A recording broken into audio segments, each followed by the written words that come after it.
Julie Andrews. I bet you Eric Devendorf's a huge Sound of Music fan. Dances around his house to it. Well, we'll ask him. I mean, maybe his girls like the Sound of Music. Who knows? I don't know.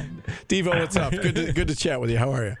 I'm good, man. I am a fan of the Sound of Music. I used to watch it as a kid growing up with my sister. See, there you go. That. There you go. Cultured Devo. Yeah. See, in your face, Paulie. Exactly. All right, let's talk about what we saw last night. Why have these two games been close, in your opinion?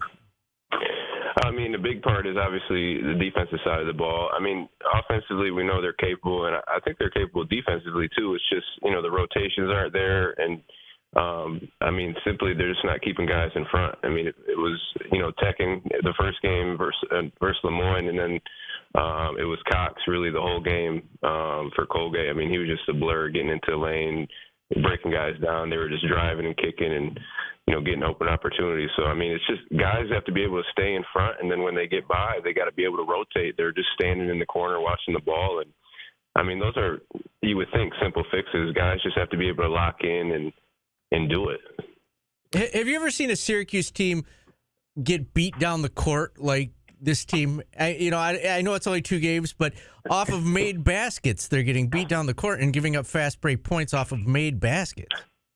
Yeah, that's just an effort thing. I mean, usually when you think of Syracuse basketball, you think it'd be the other way around, right? I mean, we're usually the team that's, pushing the pace, getting up and down, getting easy opportunities, and, which makes it harder for, the other team to come down, and usually they have to play in the half court. So, I mean, it's just effort and energy. Like, sometimes it's like guys just wait to score the basketball to get hyped up and to get themselves going, but it really should be the opposite. You want to try to get yourselves going on the defensive end, and then, the offensive side will really take care of itself. Paulie was courtside for the radio broadcast last night. I mentioned to him that I was watching the TV broadcast back at the station at Channel 9, and you said something on the TV broadcast about, J.J. Starling needing to get a certain amount of shots per game. I don't want to put words in your mouth. I think you said 10 to 15 per game. And, he took 9 last night. I know he was in foul trouble, but, can you speak to, I guess, that transition that he needs to make? Maybe it's mentally that, with Judah gone, a lot falls on his shoulders now, and maybe he's not a guy that normally is, I'm going to get mine and get to the basket, but he does need to be more aggressive, right? I mean, you would like him to see him take more shots, yes? Yeah, I mean, that's exactly what I said. 10 to 15 shots a game. He has to be more aggressive. But right now, there's no standout leader, like a guy where you would go to in clutch situations when the shot clock's running down, a guy who could just, get the ball and make something happen. And you would think it would be JJ. I mean, he's shown he's capable of doing it, breaking guys down, getting to the basket.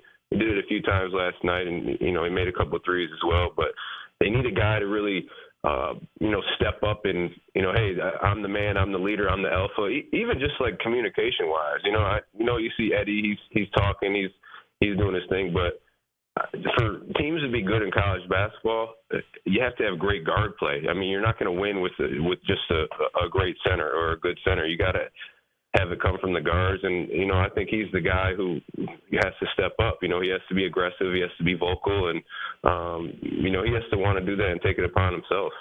And and let's be honest, sometimes that's not in a guy's nature, right? Like, we know JJ's a very unselfish player and team first kind of guy, and that could be an adjustment, right? I mean, can you speak to that, I guess, Eric? Having gone through it, and been a player yourself, sometimes you gotta make that mental adjustment of, even if he's a little uncomfortable taking that many shots or going one-on-one that much, sometimes he's going to have to do it, correct? Yeah, I mean, it can be a transition, but, I've never met a guy who, if you tell him, hey, we need you to take 10 to 15 shots and you have the green light. I mean, if it was me, I'd be jumping on the opportunity. Sure. I'd love to have that responsibility. But again, he is more of a, I guess you would say, shy kid to himself. But, I mean, you have to get outside of that. You have to get outside your comfort zone, especially if you want to be a leader for this team. And then, going on, eventually, I'm sure he has hopes to play pro basketball, whether it be NBA or overseas, whatever it is. He has to turn into an alpha, and, besides just being aggressive, somebody has to step up and be a vocal leader, and usually you would think it'd be the guy who, has the ball in his hands at the end of the game in those, tense situations. So, I mean, he's capable, man. I mean, you see his body, he has the NBA body. He can break down guys and get into the lane. I think he has to do a better job of, creating his driving lanes. He was doing, driving wide and going into the help side. But, I mean, he's more than capable, man. He can score on all three levels. He just has to really, decide, hey, this is what I'm going to do. I'm going to be vocal. I'm not going to worry about if my teammates are, worried about if I'm saying something to them. Like, I think a lot of times guys worry about what other people are going to think. Like, you're out there competing, man, at a high level. Like, everybody has one goal. We're trying to win. And, I think he's the guy to be able to step up and take the lead. Does everybody besides him also need to be more aggressive on offense? I know that sounds crazy to say, but it seems like everybody's settling and, just taking jumpers. Like, are there more guys on this team you think can get to the basket, and should they be doing that?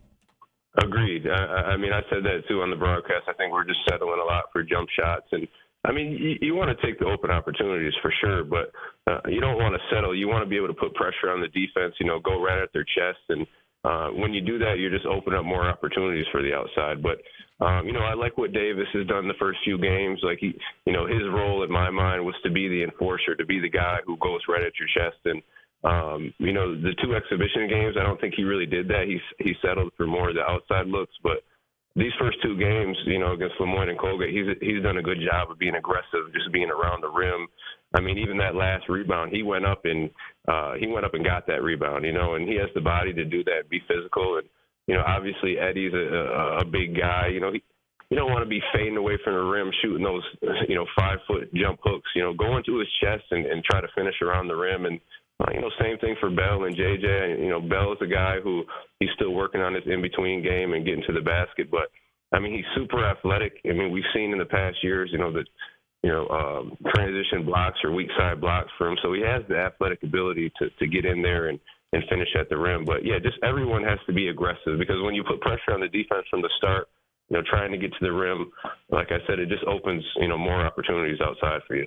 We've seen mixed reviews from the freshmen, which is what you expect out of freshmen, right? Some inconsistent play.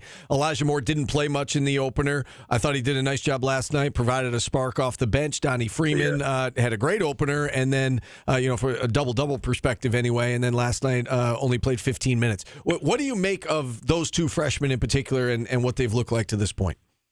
Love what Chopper did yesterday. I think he's definitely capable of that, coming off the bench and just being a spark, especially offensively. Defensively, he has some work to do. He has to be able to move his feet and lock in on that side of the ball. And, not just him, all the guys, but he has to be able to keep guys in front. But offensively, he's a talent. You could see it. I mean, he's able to create space. And really, he made a lot of good passes last night. And, if you probably 2 or 3 good passes, to Eddie, and I think he had one to Davis.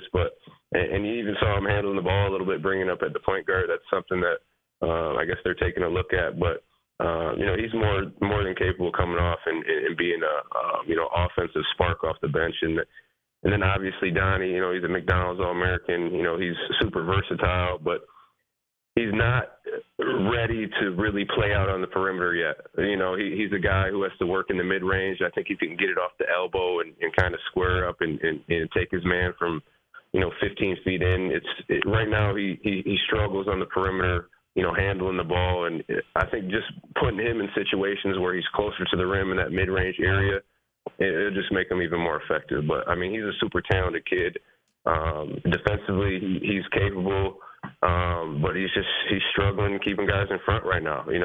Sometimes he's guarding guys out there who, are real like guards, a 3 or a 4-man who could maybe, get by and put it on the ground. And, he's had trouble keeping guys in front. But, I mean, he's long, he's athletic, he's capable of blocking shots.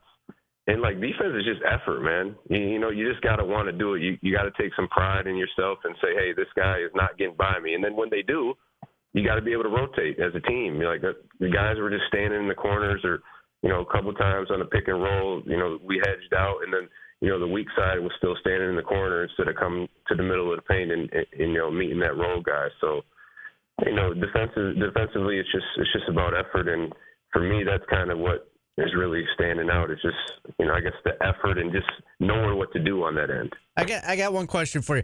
How big of a, this is my last one, but how big of a difference is it when you make that jump, even being a McDonald's All-American? to play in Division I, basketball. How hard is it to get prepared for the speed in that on defense? Yes, it's hard. I mean, it's a whole nother level. These guys coming in are a lot of, the best at where they were at in high school. You know what I mean? And a lot of these guys have, been there 2, 3, 4 years, and now you see 6, 7, 8 years. It seems like for these guys, and it's a lot of experience out there. So it's going to be a transition period. Again, but just for him, just knowing what they want him to do on the defensive side of the ball, and then just giving the effort and energy for 40 minutes or for however long you're going to be in the game, regardless if you miss, make, have mistakes, turnovers, you just got to be able to play through that adversity. And, the more he learns how to do that and play through it, the better habits he's going to build. I want to circle back to something you mentioned a moment ago. You said that they were looking into Chapa Moore playing some point guard. So I got kind of a two-part question. Who do you think is capable of playing the point on this team? And I guess secondly, if you could ideally break up the 40 minutes at the one, who's getting the 40 minutes? Well, I mean, you don't want to go away from Carlos right away. I mean, obviously it's only 2 games into the season. You want to sit him down and tell him defensively, hey, man, you got to be better. We know he's a smaller guard, so he has to use his strength, which you would think would be his speed and just being a pest out there, putting ball pressure up top. Because it starts with the ball pressure up top. When you do that, it's hard for the guy handling the ball to make decisions, and now you're kind of rushing them, and it helps everybody else in the help side, be in position to help or whatever it is. But so you want to give him a shot for sure. And then JJ is really the only other guy that's had experience, handling the ball. Last year, you see him handle it a lot, and whether Judah's not in the game or they slide him to the 2-guard spot. We're still waiting, obviously, on Chance Westry. We've heard that he could play that position. I think if he comes in, and I don't even really know why I'm talking about him, because it's going to be a while before he even is ready to go. Even if he's healthy, it's going to take him a month or 2 to just get back into shape and play at that type of speed and pace of the game that we need him to play at. But I mean, Chopper, he's 6'3", 6'4". He's a guy that is capable of handling the ball. But again, decision making is something that you just got to get the reps at that position. Being able to see each level. Once you get by the first level, what reads are you going to make at that second level? Is it going to be a drive and kick? Is it going to be a drop? Or is it going to be a finish for itself? So those 3 guys, you would really think, JJ, Chopper, and Carlos are the three options that you have at this point. All right. And I guess just lastly, what are you looking for out of this Youngstown State game? Because we know after that, they go down to New York, they get tested, they're going to play Texas right off the bat, and then, probably a quality opponent, you would assume, in the next game after that one. So what are you looking for on Saturday? Yeah, I haven't really dove into them too much. I'm actually just starting my prep today with them. But I know they got a lot of new guys, a lot of transfers, and I mean, same thing from Lemoyne and Colgate. These guys are going to be excited to come in and play in the Dome. They're going to come and compete. They're going to be prepared. Obviously, they're going to watch the first 2 games, Syracuse played, and I think that's going to have them a little bit more confident knowing that, these teams stood with them throughout the whole game. I mean, we saw Colgate get down 13 or 15 points, and, they just kept going. They kept going. They never gave up. So Youngstown State, they're going to come in with, high confidence level and just be ready to compete. All right. Eric, great stuff as always. We appreciate you coming out. Yeah, go ahead. He's got his turkey drive coming up, Steve. Oh, that's right. Yes. Tell us about that. Yes, I appreciate you guys always helping out, supporting. So a week from Saturday, November 23rd, 12 to 2, it's at the Boys and Girls Club, Central Village, which is on Van Buren Street, really down the street from the Dome. But same thing we did last year. It's our 7th annual turkey drive, handing out over 500 turkey dinners. We're still accepting donations at various locations. You could go at ED23Hoops on Instagram, on Twitter, see all the drop-off donation spots that we have. We've been getting a lot, so just really appreciate the support from the community, and we're just going to continue to help out and try to do as much as we can here for the community that Syracuse has done so much for me. So it's only right to be able to give it back. So November 23rd, 12 to 2, you want to come in and bring some donations, if you want to write a check to the foundation, or go on ed23foundation.org and you can go on the donate tab and help us out that way. Or if you just want to come the day of the event and, help pass out some turkeys, we'll have a big assembly line going on where we're filling the boxes and handing them out. So it's always a good day. It's always a lot of support, and just really thankful that we're able to do it. All right, a couple drop-off locations. Edge, Syracuse, 225 Wilkinson Street. That Hair Place, 41 Oswego Street in Baldwinsville, and Twin Trees on Oswego Road in Liverpool. You got to drop off during business hours. That's right. If you want to do so ahead of time or go day of. Eric, thanks for everything you do for the community. Keep up the good work. Thanks. I appreciate you guys. All right, Eric Devendorf joining us here on the show. And with that, we'll hit a timeout. We'll open up the phone lines the rest of the way. 315-437-7644. Back after this on ESPN Radio.